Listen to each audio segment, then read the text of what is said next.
Nagsalita na si VP Sara Duterte. Ito'y kaugnay ng patuloy ng pananahimik ng ilang mga institusyon, partikular ng Senado at iba pa na dapat na mag-imbestiga dito po sa mga mabibigat na aligasyon ng 18 ex-Marines.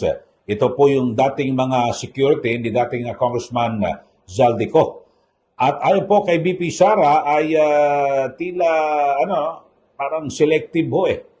Pinipili yung mga dapat na imbestigahan. At sabi ho ni VP Sara, dapat ho ay walang sinisino sa pag-iimbestiga, lalo na po sa usapin po ng katiwalian. At hindi ho dapat selective yung galit sa issue ng katiwalian at hindi maaring pumili kung sino lamang ang iimbestigahan. Sa ngayon kasi ho mga kababayan ay alam naman natin na talagang nagkakandalaiti o gigil na gilgil po na mag-imbestiga yung mga kaalyado ng administrasyon, particular dyan po sa mababang kapulungan ng Kongreso, na kung saan ay sila po ay isinusulong ito hong impeachment laban po kay VP Sara Duterte. At ang sinasabi po nila, pinapangalandakan po nila yung accountability o yung pananagutan. Pero dito ho, talagang lumilitaw ho na may, meron po silang kinikilingan at tila may pinoprotektahan. Mga kababayan, dahil sa selective ho pinipili yung mga kalaban lang ho, samantalang yung mga kaalyado at mismo ho yung mga kongresista. Alam nyo, ang dami ho na dapat na imbestigahan dyan po sa mababang kapulungan ng Kongreso. Yung pinakahuli dito, yung sa 18 ex-Marines na kanilang aligasyon na di umano ay nakatanggap po ng mali-malitang pera yung ilang mga politiko, lalo na ho yung mga kongresista, marami raw po dyan. At yung mga sinasabing di umano yung mga kasapi ng Quadcom na nag-imbestiga noon kay VP Sara Duterte. So, meron po mga aligasyon ho dyan. Ngayon, ni isa man ho sa kanila, wala ho Wala pong naisa lang sa investigasyon, tapos sila po ang nag-iimbestiga. So, paano ho ito mga kababayan? Ano ang kanilang karapatan at moral ascendancy o kung ano man yung mag-iimbestiga sila sa sinasabing marumi at tiwali, sila ho mismo may mga aligasyon na sila po ay marumi at tiwali. Di po ba? Dapat manalamin muna po sila. Yun ho. Kaya dito ho, maliwanag yung na politika, mga kababayan, at nakapagtataka nga ho yung marami ho yung mga taga-suporta ng administrasyon, yung parang bulag ho sila sa trilyong piso. Kung ikukumpara ho pero maliit man o malaki ho yan, talagang dapat na imbestigahan. Pero dapat lahat. Lalo na ho kung malaki. 1.3 trillion pesos yung sinasabing involved na kurakotan na dito po sa administrasyong ito, at samantalang yung kanilang pinanggigilan dito po kay VP Sara Duterte na yan po ay dumaan naman sa Commission on Audit ay 125 million. Napakaliit, di po ba?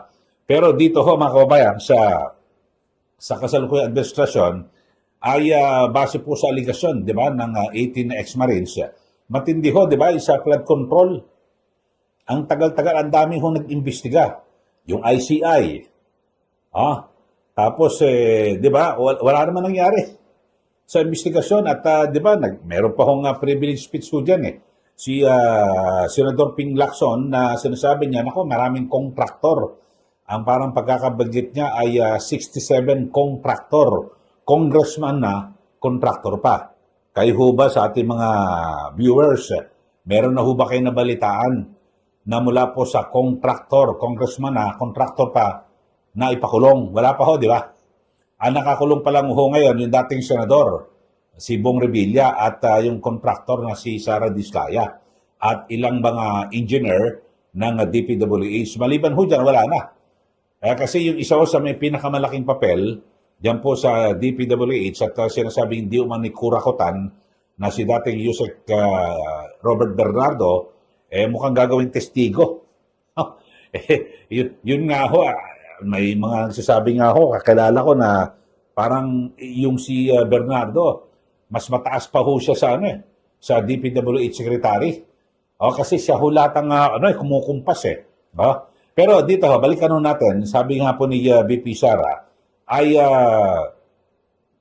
hangang-hanga po siya sa katapangan nitong 18 ex-Marines na dating security ni Saldico.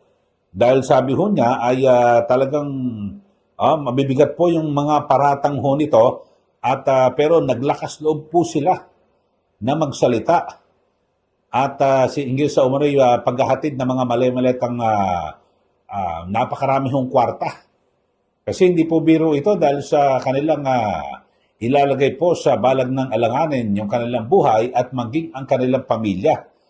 Kung kaya talagang mahirap po na basta husgahan itong mga yung 18 ito na ex-Marines. At sabi po ni VP Sara ay nakakabingi yung katahimikan. Kasi 'di ba meron na nga pong resolusyon ito pong si Senator Amy Marcos yan po sa Senado. Wala po ayaw po ni Senator Lacson na imbestigahan. Kasi di ho natin kaya ang nagiging perception ay baka ayaw kasi yung Senate President at yung Vice Chairman ng Blue Ribbon ay kasama ho sa inaakusahan at kapag natuloy po yung pagdinig, baka may mga lumabas po na mga ebidensya. May mga video o litrato, mas lalong madiin ho sila. Parang ayaw ho nila, baka sabihin, nagisa tayo sa sarili nating mantika. Pero napaka-importante ho nitong issue ito. Mga kababayan, issue po ng korupsyon.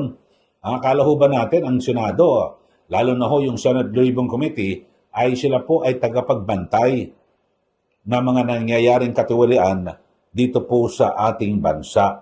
So, yun po, at pati yung mga civil society groups, sabi po ni VP Sara, parang nakabibingi rin po yung katahimikan. Biro nyo, yung Senate, yung Senate Blue Ribbon Committee, yung mga senador, ayaw. Diyan po sa Senado, meron din po dyan sa House of Representatives, meron dapat na mag-iimbestiga ho dyan yung sa Committee on Good Government, wala rin ho, tahimik. Tapos yung mga maiingay na sa civil society groups, makikita nyo, may mga pare, may mga madre, kung sino-sino, tahimik ho. Hindi po sila nagsasalita dito po sa aligasyon ng 18 ex-Marines. Talagang lumilitaw ho, selective. May pinipili. Pero kapag Duterte, kukuyugin ka. Kapag hindi, di ba? So ngayon, mga kababayan, basta't wala ka sa kampong ni Duterte, pwede ka magdakaw na magnakaw. Kasi walang babanat sa'yo Walang babatikos. Parang ganyan po ang magiging indikasyon at persepsyon ng taong bayan. Yun ho. Yun po nakalulungkot ho na usapin. At samantala ay ito nga hong nagsalita na rin po yung ilan sa mga 18 ex-Marines. Tulad ho nitong si Dante Orbilio, na isa po sa 18 dating sundalo na lumantad nga po, ay sabi ho niya, meron silang press con, ay iginit na Orbilio na hindi umano sila tinutulungan o sinusuportahan ng sino man sa gitna ng lumalawak na kontrobersiya. Kasi may binabanggit si dating Congressman Mike Defensor para tumutulong sa mga transportasyon o kung ano man, pero kasi yung baka ibang tulong na parang sinusulan, wala po yung ganyan na may kapalit na pera. Mahirap yung kanilang kalagayan humako bayan. Ang sabi ho nitong si Orbilio, naglabas ho sila ng pakiusap sa publiko at sa mga kritiko ng kanilang mga pahayag na wag naman silang sirain. Yung mga, alam niyo kasi mga naninira ho dyan, ang gagawin, nag-akusa. Inakusahan itong mga di umano'y politiko, congressman, may mga senador at mismo sa Pangulo, sa kanyang anak at ilang miyembro ng gabinete, di umano na nabigyan po ng mali-malitang pera. Ang gagawin ho, hindi pa iimbestigan yung issue ng pagbibigyan ng maleta. Ang iniimbestigan yung tao na nagsabi. Yun po at pinababagsak po yung kredibilidad. Alam niyo ho, kahit na, di ba, sa maraming ho mga kaso, yung iba, mga nakagawa ng krimen. O halimbawa, mga tao na sabihin natin, mga ex-convict o kung ano man, no, na nakulong na, tapos paano, wala na ba silang karapatan na magsalita o magbunyag ng kanilang nalalaman basta kung meron silang nakuhang o naging saksi o eyewitness sa isang krimen? Sasabihin, hindi, criminal ka eh. So, hindi ka pwedeng maging testigo. Hindi ka pwedeng mag-akusa. Ganun ho ba yun? Hindi naman pwede. Kaya sabi ho nitong si Orbilio, mga kababayan, si Dante Orbilio, wag naman nila sa kaming sirain.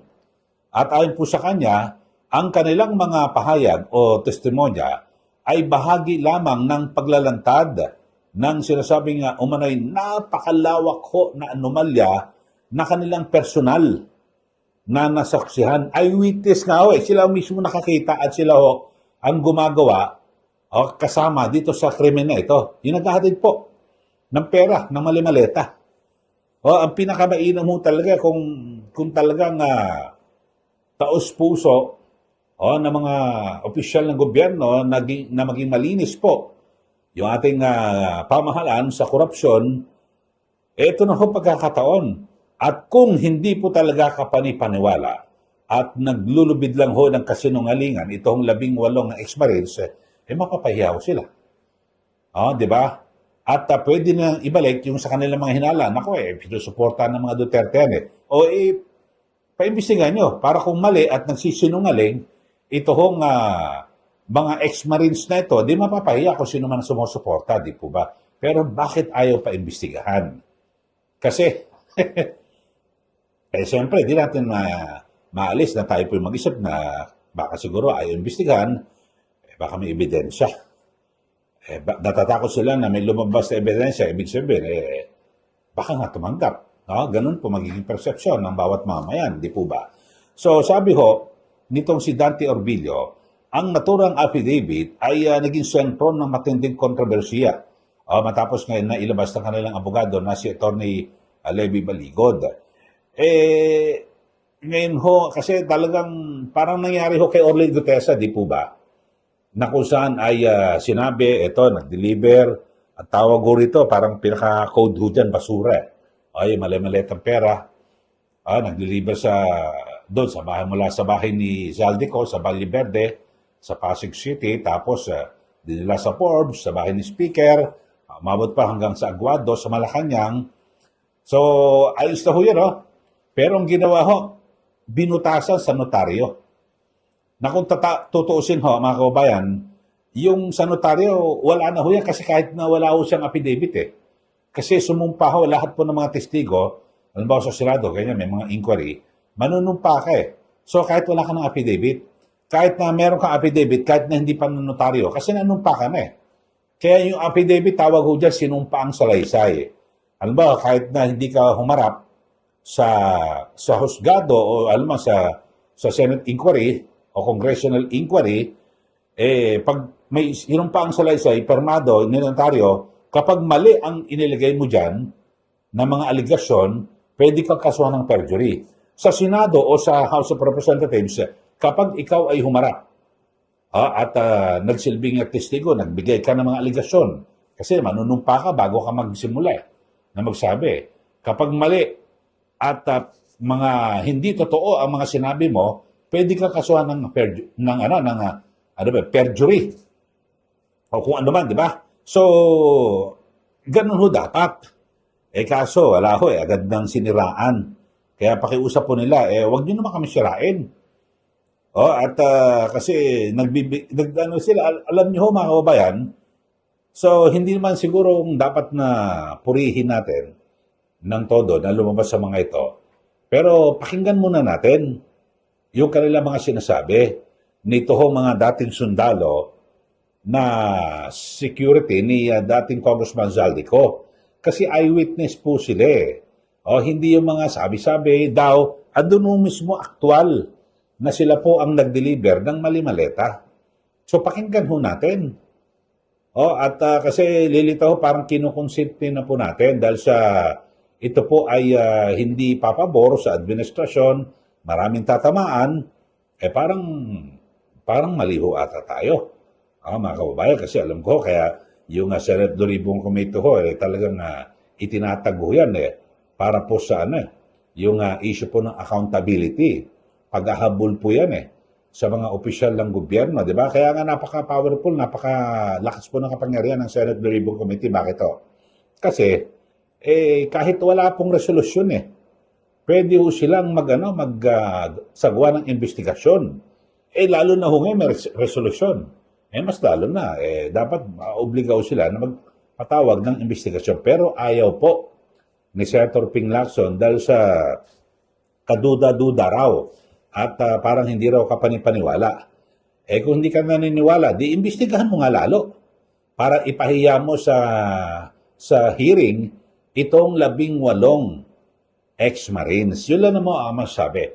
Pero at least ngayon, talagang sabi ko ni BP Sara, nakabibingi ang katahimikan.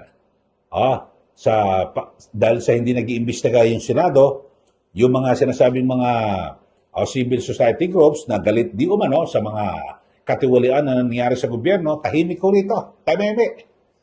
Hindi ko alam selective din sila. Pero pag may sangkot dyan na Duterte, nako, ang ingay ng mga yan. Baka mag-rally pa ho yan. Mga kababayan. Pero pag hindi, hindi sangkot ang Duterte, sa administrasyon, wala, tahimik. Bulag. Anong klase ho mga kababayan? Dapat lahat ho di ba? Kung paano titino ang Pilipinas kapag ganyan may pinipili, di po ba? Sige, magbigay na po kayo ng comment dito po sa ating channel, sa ating mga suki, taga-subaybay. At ano po masabi nyo rito? Sabi ho ni BP Sara, selective. Pinipili yung pag-iimbestiga. Yung mga nag-iimbestiga na dapat at yung mga civil society groups na masyado maingay kapag issue po ng corruption ngayon tahimik. Ano po masabi nyo rito? Sige, mag-comment na po kayo at para kayo maibulalas nyo rin po ang inyong mga damdamin dito po sa issue ito na ating pinag-uusapan. Sa mga bago lang po sa ating channel, huwag niyo po kalimutan na i-like at i-share. Siyempre, mag-subscribe na po kayo. At paki-follow rin po yung aking yung sa Facebook page, yung FB account ko, Eli Saludar. At maraming salamat muli. Ito po si Ka Eli. Magandang araw po sa ating lahat.